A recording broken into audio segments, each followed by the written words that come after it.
Lietuvos tradicinio karate asociacija nusprendė siekti teisės rengti 2015 metų Europos tradicinio karate čempionatą. Po 2008 metų čempionato praėjo 3 metai ir mes, atgavom jėgas, tiek fizinės, tiek moralinės ir jaučiamės vėl pajėgus organizuoti Lietuvoje didelio masto renginį.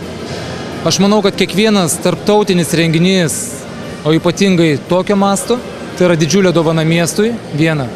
Didžiulė dovana tai sporto šakai, kurią propaguojam.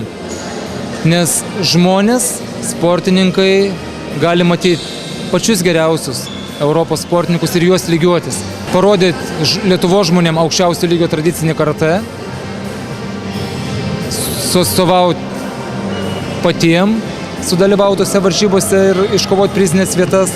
Planuojama Europos čempionatą rengti Vilniuje, tačiau neatmetamos ir kitų miestų kandidatūros.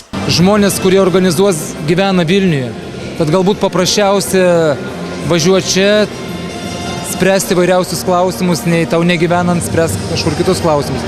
Bet absoliučiai tai nėra dar priimtas joks sprendimas šiuo klausimu ir aš manau, kai mes apsispręsim, galbūt tai bus ir ne Vilniuje, pasižiūrėsim.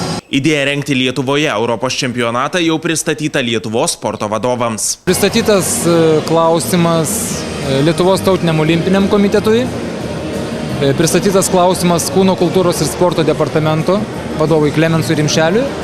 Mes buvom pas jį atvykę su Tarptautinės tradicinio karatė federacijos viceprezidentu Vladimiru Pečinskiu ir jo požiūris yra teigiamas, reakcija buvo teigiama. Dabar mums reikia atlikti tam tikras procedūras, pateikti prašymus, gauti leidimus, gauti sutikimus, kad mes galėtumėm tarptautiniam lygmenį jau pretenduoti šį renginį. Lietuvos atstovai apie galimybę priimti Europos čempionatą kalbėjosi su Europos tradicinio karatė federacijos atstovais ir tikisi jų palaikymo. Mes turim tikrai realius šansus, todėl kad paskutinis pasaulio čempionatas po šiai dienai turi labai gražius atgarsius. Ir aš manau, kad visų kitų šalių delegacijų vadovai mielai palaikys Vilnių, mielai čia atvažiuos, nes po paskutinio čempionato tikrai visi išvažiavo su puikiom emocijom.